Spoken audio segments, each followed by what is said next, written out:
Hello students, आज हमारी microwave and radar engineering की 4th क्लास है और इस क्लास में हम टू कैविटी क्लाइस्ट्रॉन एम्पलीफायर के बारे में जानेंगे कि क्या होता है ये। तो चलिए स्टार्ट करते हैं। जैसा कि आप क्वेश्चन में देख सकते हैं, पूछा है एक्सप्लेन टू कैविटी क्लाइस्ट्रॉन एम्पलीफायर।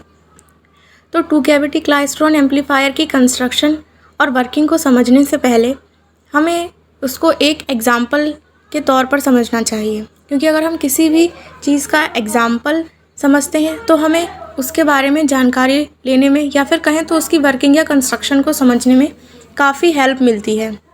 तो अगर आप इसके एग्जाम्पल को अच्छी तरीके से समझ लेते हैं तो इसकी कंस्ट्रक्शन और वर्किंग में फिर कुछ रह नहीं जाएगा, अच्छे से आप वो भी समझ पाएंगे। तो चलिए स्टार्ट करते हैं इसका एग्जाम्पल। तो जैसे कि आप देख सकते हैं कि ये एक फिगर है। अब देखते हैं कि इस फिगर में क्या है।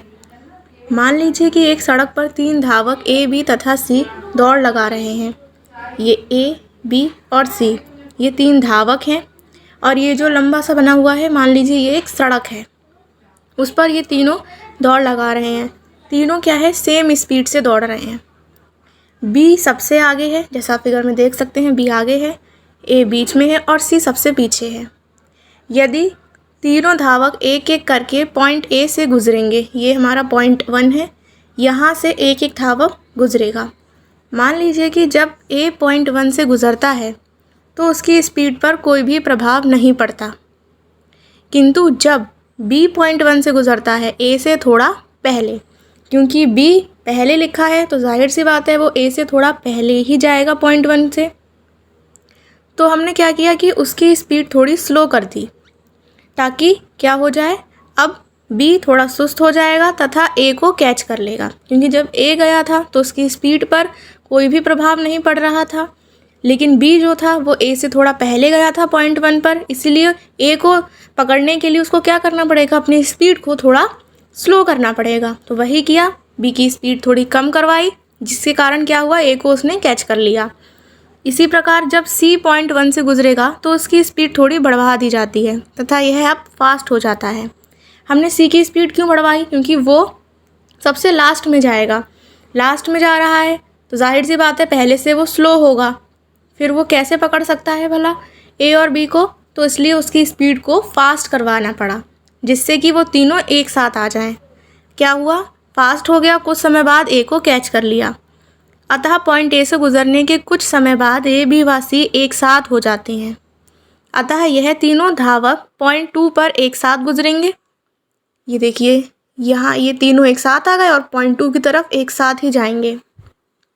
यदि इस सड़क पर 3 से ज़्यादा बालक भी दौड़ रहे होते तथा पॉइंट 1 पर इन सब का प्रॉपर वेलोसिटी मॉड्यूलेशन किया जाता तो पॉइंट 1 से गुजरने के बाद इन सब की बंचिंग हो जाती। वेलोसिटी मॉड्यूलेशन क्या होता है उसके बारे में थोड़ा जान लेते हैं। वेलोसिटी मॉड्यूलेशन होता है कि किसी भी इलेक्ट्रॉन की स्पीड को कम या बढ़ाना। अभी हम यहाँ पर एग्जांपल समझ रहे हैं, तो यहाँ पर इलेक्ट्रॉन्स की जगह क्या है, ए बी सी ए धावक हो गए, उनकी स्पीड को कम या बढ़ाकर हम क्या कर रहे हैं, उन सबको एक ही पॉइंट पर ले आ रहे हैं। जब वो एक साथ हो गए तो ये क्रिया कहलाती है बंचिंग। तो यही है कि अगर 3 से ज़्यादा बालक भी दौड़ रहे होते और पॉइंट 1 पर इन सब का प्रॉपर वेलोसिटी मॉड्यूलेशन कराया जाता, यानी कि किसी की स्पीड को कम करके किसी की स्पीड को बढ़ाकर उन सब को एक साथ एक ही पॉइंट पर लाया जाता, तो पॉइंट 1 से गुजरने के बाद इन सब की बंचिंग हो जाती। जैसा कि आप देख सकते हैं, पॉइंट 1 से ये गुजरे यहाँ से और ये है बंच बन गया, यानी कि ये सब एक साथ आ गए। तो होप आप सबको एग्जाम्पल अच्छे से समझ आ गया होगा। नहीं समझ आया है तो वीडियो को दोबारा से देख सकते हैं। एग्जाम्पल अच्छे से समझना बहुत ज़रूरी है, क्योंकि इसी प्रोसेस पर टू कैविटी क्लाइस्ट्रॉन की पूरी वर्किंग है। और आप बात करते हैं टू कैविटी क्लाइस्ट्रॉन की डेफिनेशन की। तो क्या है टू कैविटी क्लाइस्ट्रॉन, देखते हैं।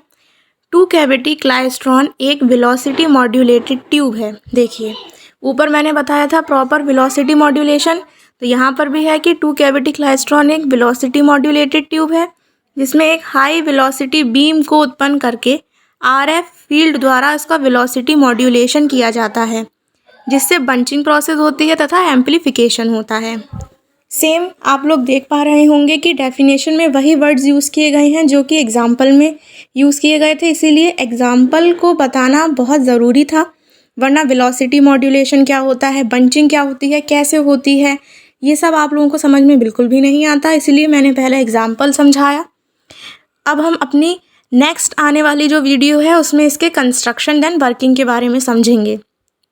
मैं इस वीडियो में बस इतना ही इसलिए बता रही हूँ क्योंकि वीडियो की लेंथ काफ़ी ज़्यादा बड़ी हो जाएगी अगर मैं पूरा ब्रीफ करूँगी यहाँ पर, तो इसीलिए थोड़ा थोड़ा करके समझाऊँगी जिससे आप लोगों को समझने में आसानी हो। आज की क्लास में मैंने डेफिनेशन और एग्जाम्पल बताया, तो पहले आप लोग फिर से एक बार एग्जाम्पल अच्छे से समझिए, फिर उसकी डेफिनेशन को समझिए। देन नेक्स्ट क्लास में हम लोग मिलेंगे, उसमें हम समझेंगे इसके कंस्ट्रक्शन के बारे में, फिर हम समझेंगे इसकी वर्किंग के बारे में। होप ये वीडियो आप लोगों के लिए हेल्पफुल है।